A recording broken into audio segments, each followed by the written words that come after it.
Do you suffer from tense shoulders, headaches, burning, aching neck and shoulders, moodiness, exhaustion, adrenal fatigue, poor sleep? Are you tired of it? It may be that you're just completely stressed out.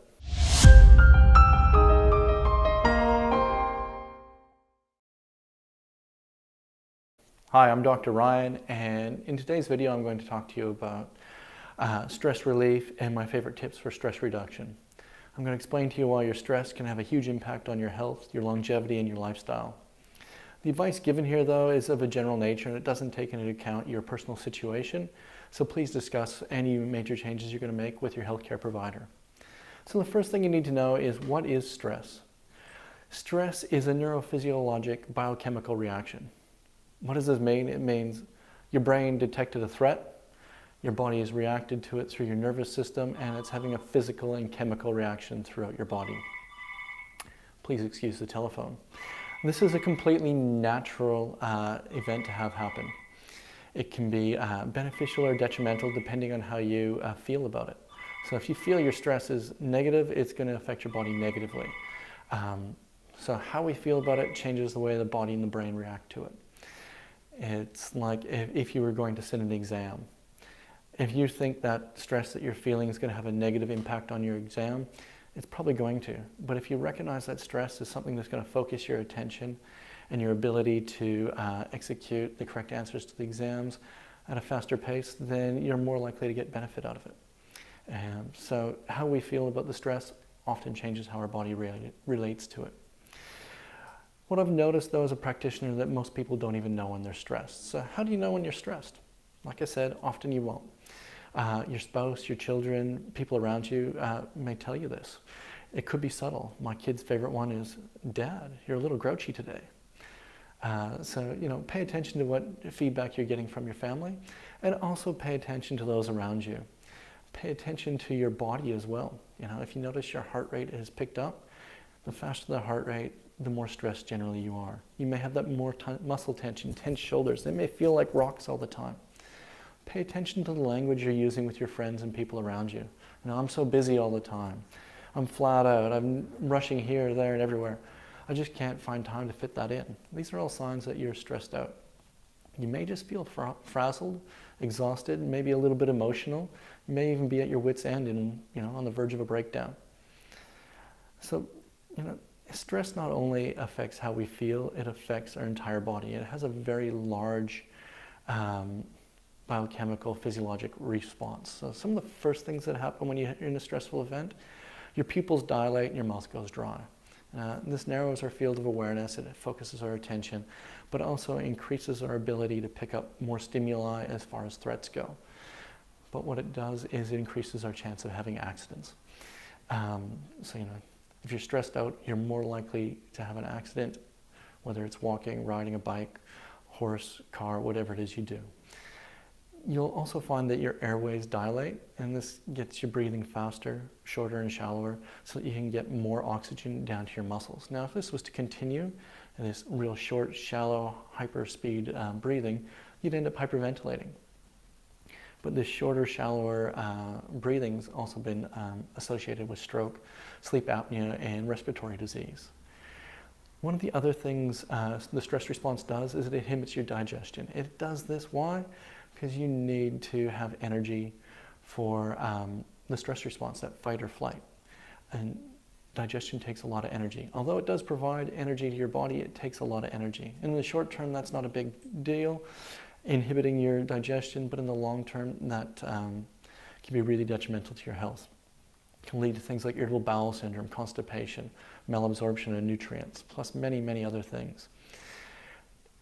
Then, when you look at the liver, it causes the liver to put more sugar back into the bloodstream.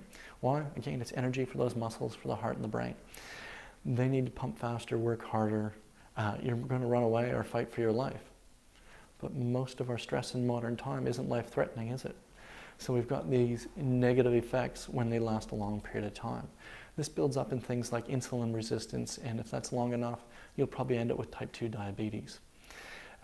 So managing your stress, really, really important. Also causes your heart rate to increase, and then your heart to increase in its contractility. So this is the force your heart beats with. This can cause thickening of the heart, which is part of heart disease.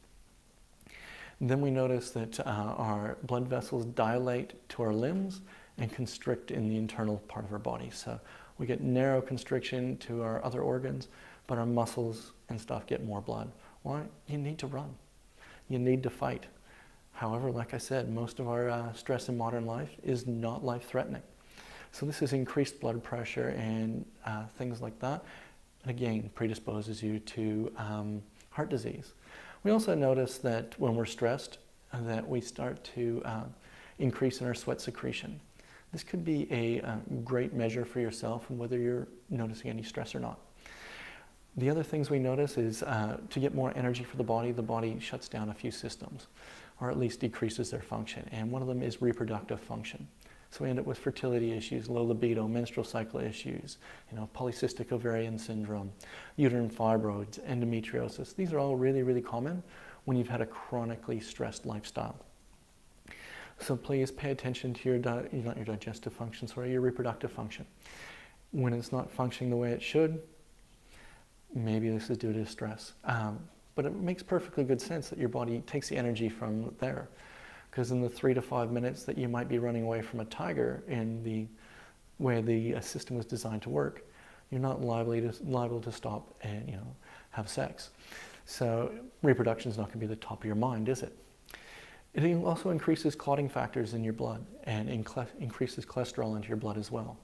These are both related to stroke, but they're really intelligent because you need the cholesterol for hormone production, but you also need clotting factors in case you do, get injured by that tiger, but still get away. And then it suppresses the cell-mediated immune system. This is the part of your immune system that everybody thinks about when they think of their immune system. This is where the cells inside your body attack the viruses and bacteria. When this is suppressed, it can predispose you to things like cancer, autoimmune conditions, rheumatoid arthritis, MS, arthritis, fibromyalgia, those sorts of things. Really, really common when somebody's been in a chronic stressful situation. Some predispose more to females than males, however, they do affect us both. Really intelligent to suppress that immune system again, because in 3 to 5 minutes, you're not going to do a lot of immune fighting that can't be caught up once you're out of the stressful situation. So how can we reduce the damage that stress does to us? Well, preparation for your day, week, month, year, and that's really, really important. The more prepared you are, the less stress you're going to feel. So at the end of your work day, plan what you're going to do tomorrow. At the end of your work week, plan your next week. Look ahead, plan your month, your quarter, your year.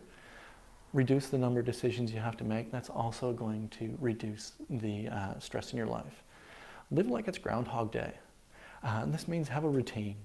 It doesn't mean being bored doing the same thing over and over again. Routine and repetition reduce your stress. So if you know you're going to get up in the morning at 6 a.m., you're going to go to the gym for an hour, then you're going to come home, have a cup of coffee and your your breakfast, you're going to have less stress around that instead of going, well, I got up in the morning, I'm now 5 minutes later than I wanted to be, I've got to have a shower, I've got to make something for lunch, I've got to make my breakfast, I better squeeze in a cup of coffee and then out the door to get in rush hour. It's all about finding that balance and that routine so that you have to make less decisions, your life's more planned, and you have less stress. Other really little things you can do is, repeating a word or a phrase, especially a positive one. This can help you reduce the amount of stress in your life. Avoid social media, people. There's nothing on social media that you absolutely have to know right now. The people who post these things aren't posting them necessarily directly for you. They're posting them because it's their opinions on a situation, or they're wanting to have a little rant, or they're happy about something. That's not you. You are you, and if you want to share your life in that manner, please do. But be aware that the stuff on there, nobody is saying that to your face, and if they were, they probably wouldn't have the guts to say it if it's negative. So turn off your phone, try leaving all that stuff aside. If it's important, they're going to leave a message. If you're worried about missing a call from your spouse or your boss, have a different ringtone for them and shut the rest of it off. Stop surfing the web, Facebook, Instagram. Even though they may seem relaxing, they take away from your productive time and that quality time in your life. And they also interrupt the blue light from the screens, interrupt your circadian rhythm, which helps you with your sleep. So try to avoid that. Meditate. The science has demonstrated that almost all forms of meditation are beneficial.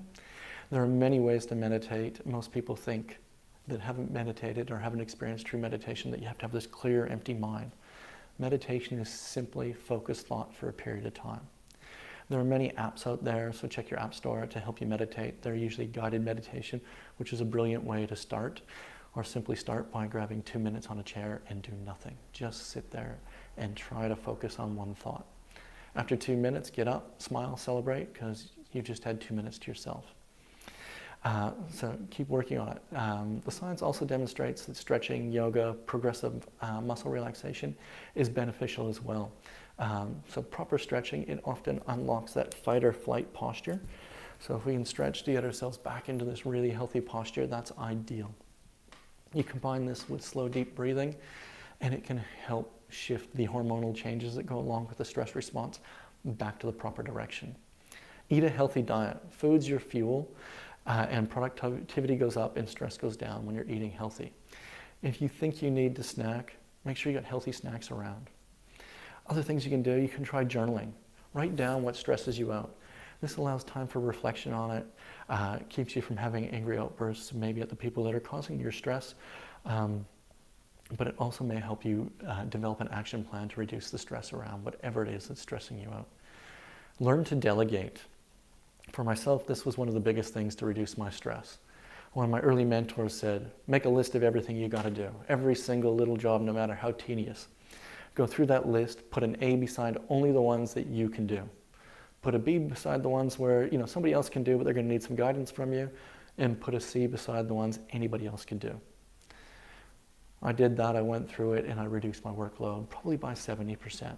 I was trying to do everything when it was easier to delegate some of this simple stuff out to my staff or to my children. They're old enough they can run an iPad now, they can load a dishwasher, they can even wash the dishes, clean their room.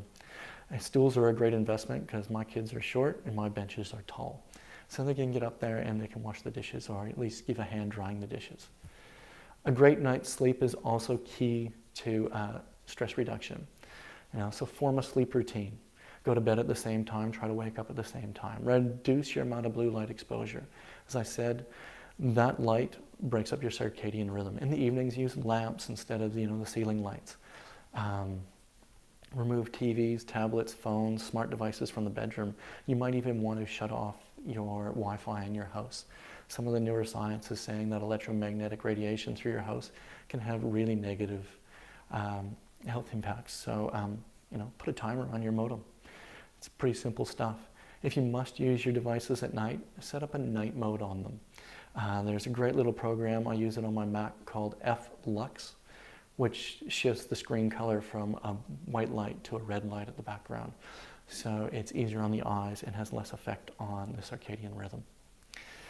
Remember, this advice is of a general nature, and what works for some may not work for you.